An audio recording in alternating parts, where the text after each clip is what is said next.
In the budget hearing, you were explaining, I explained about you had a $400,000 surplus, $200,000 increased spending. So you had a $200,000 surplus. That you explained, okay, that you can't reduce the tax levy because of the state requirements in the end. So why can't you, as I addressed in the letter to you, August 23rd, which you didn't respond to, why can't you pass along some of that surplus by lowering the minimum water usage rate and saving the people some money? If you can't save us over in the tax levy, why can't you save half the people a little bit of money by lowering the minimum? And I suggested lowering it to $3,000. You know, my calculations, you never wrote back if they were wrong or right. I'm calculating it's about a $250,000 windfall profit by charging people for water they don't use. You also benefited by the city of Chicago raising the water rates. Now, you're making more than the $250 now because you're charging those people who don't use the water more money. So your profit, I call it a windfall profit, is more because now we're paying more for water we don't use. Why can't we pass some of that surplus you had? You can't give it to us on the tax levy. Why not give it to us on the minimum water rate? Surplus is on the general side. The loss is on the water side. They're two different entities. They don't mix fund money. They don't mix funds. So what happened is this year, not audited yet, but according to what we have in our reports, we have a loss of over $200,000. Now, that letter that you just read has a lot to do with the city of Chicago rates. Since 2011, Chicago has doubled our rates. I believe they were charging us per 1,000 $2.01. It is now $3.81, almost double. We never passed through all of those increases. We tried to eat them to see if we could keep the burden off the taxpayers. We have done that, but now we no longer can do it because by law, the water department has to run at a profit. So we had to go and do some increases. Now, you talked to me one time about communities and everything else. I can cite 7 communities right here, and the village of Norridge is still the lowest water rate among the 7. And I'll tell you why. We, on an average for 8,000 gallons, is $45.40 for 2 months. The village of Elmwood Park, $132. Schiller Park, $69. Wooddale, $156. Park Ridge, $82. Village of Howard Heights, $74. Village of River Grove, $67.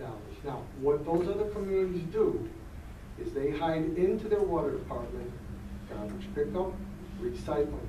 We don't charge for any of that. So if you want to play the peas and shell game, I can lower rates and then start charging for garbage and then put it into the water. But what I'm showing to you right here is we're way lower than the 6, 7 communities surrounding us at $45. In fact, our water is cheaper than what they pay in Chicago, and we buy it from Chicago. 45 to 50% of the people are paying for water they don't use. Well, I don't know if it's I know what you're saying. I know what you're saying. Why can't we all just pay for water we use? Increase the price. If you have to increase it a half a penny or a penny or whatever, and put everybody in the same scale. Why should somebody who's using 4,000 or 5,000 pay the same amount that somebody's using 20,000? It's just unfair. Raise the price to everybody gets treated the same. You're just looking at the water that's used and unused. What I'm trying to tell you is they're putting other expenses or other revenue in there. We're not doing it. We don't have a recycling. We don't. I think it's in Howard Heights. They charge you $20 a month. I believe it's $20, maybe $20 every 2 months. Pick up the garbage. We don't charge it. I'm not comparing. So what I'm trying to say to you is that, yeah, if we lower those rates, we'll have less revenue. We'll run a bigger loss. Where do I get the revenue from? Raise the water per gallon. Okay, if I raise the water per gallon, I'm going to be charging more to a lot of the other residents, because I'm not quite sure your 45 to 50% is correct on what pays less than the minimum. All right? But again, we've had this discussion with you a few times. Yeah. And again, Trustee Solomowski will be head of the water department. We'll look into it again. We did start charging a little more for what we call the infrastructure, because that everybody uses. So we're gonna try to do a little bit more of that. But we have one water main out there going this year. That water main's costing us $400,000. I understand. And one thing about when you drive around this village, the streets are good, the curbs are good, the water mains are good. But that is because we put the money we have, specifically the profits, back into the community. But this year, we didn't charge or even take these increases. You know, when the city of Chicago doubles your rate from 2011 to now, that's a big chunk to take on. And again, we didn't pass it all through until this last pass-through where we finally had to, because we knew we were running a loss. No one's arguing how the city is run, okay? My point is, Well, that's it's what basically, it's just simple, as I use in the letter to the editor, would you buy a gallon of milk that only had 3/4 of a gallon of milk in there, where your neighbor was able to buy a whole gallon? It's not It doesn't, but it's not as simple as that, because what happens is we still have to pay to bring the water to you, whether you use 4,000 or 8,000. So there's still a cost into the infrastructure and into the water mains and everything else. So for you to be able to get the 8,000, we have to still provide that service. If you talk to other people who have houses in other states, you might not be there, or like, I know that you told me you were in Florida. If you own something down in Florida and you're not there for 6 months, you're still getting charged whatever that minimum is out there. Well, because they still have to be able to provide the water to come to the right. I understand the need for a minimum. I mean, you can't go to Florida for 6 months and not expect to have a minimum water usage. But while you're here, and people are living here, and there's a lot of single people, older people that are only using 4,000 or 5,000 gallons, why not treat everybody the same and just, what is it, 5 cents a gallon, or 6 cents a gallon, or 4 cents a gallon? Why not just charge a minimum, like the 3,000 or 4,000, or even 5,000 or 6,000, getting close to what people are using. And if you have to increase the per gallon charge to everybody, I use 1/8 of a penny. If it's a half a penny to everybody else, and then everybody's being treated fairly. But, and like I said, I understand you have to have a minimum. You can't go away for a year and not expect to pay for that water to be available to your house. But I don't think it should be 8,000 gallons. Okay. I'd like to see a lower. Again, we can look at it coming this year and see what we have. But again, we have 4,500 resident accounts, I think, and 500 business accounts. And don't hold me to that, could be a couple hundred either way.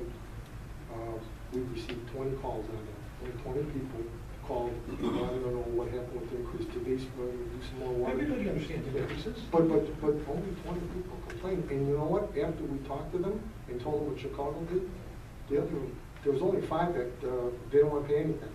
And you know what? That's unrealistic. Yeah, it is. I mean, it's just, to me, it's just unfair. You're paying for half of what we're going to say. I understand the minimum. You got to have a minimum. I just don't think it should be 8,000. Okay, but no matter what minimum you put in there, you're going to probably have people who don't hit that minimum. So well, I mean, you're half a loaf of bread and your water and your milk is still not going to go. When I did the 2-month report, the study, there were a lot of people in the 5,000 or 6,000.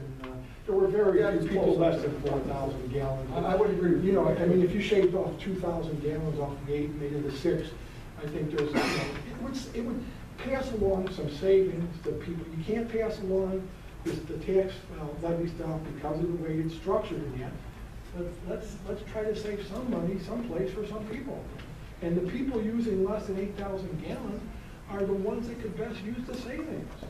They're not the people in the big houses, the $1 million homes, or the $500,000 homes. A lot of senior citizens, fixed incomes. You know, if we could go from 8 to 6.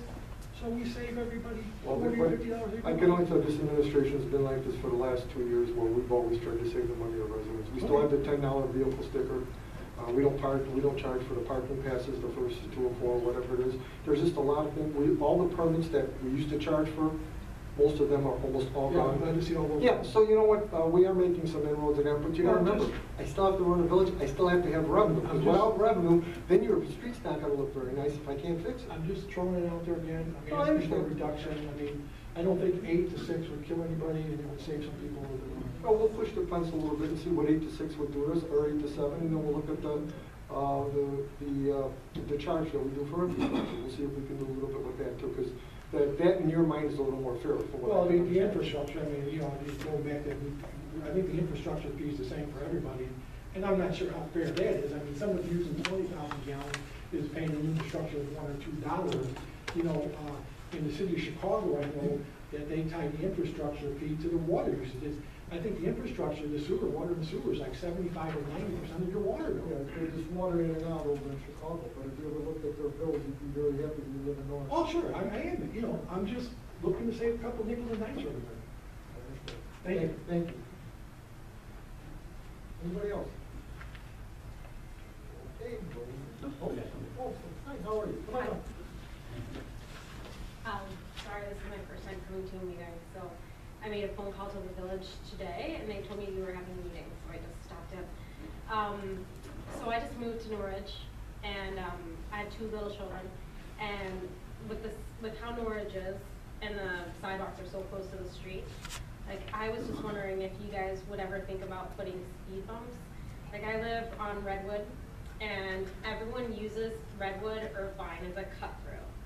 So when people are trying to avoid the light over in Canfield and They cut down. yeah, they cut down, and they're cutting down at very fast speeds. And so my children are only 1 and 3. There's other families on my street as well as on Vine where there's little children. And when people are racing down these streets to like prevent a stoplight, it's like dangerous. And especially when my kids are on the sidewalk and the street is like right there.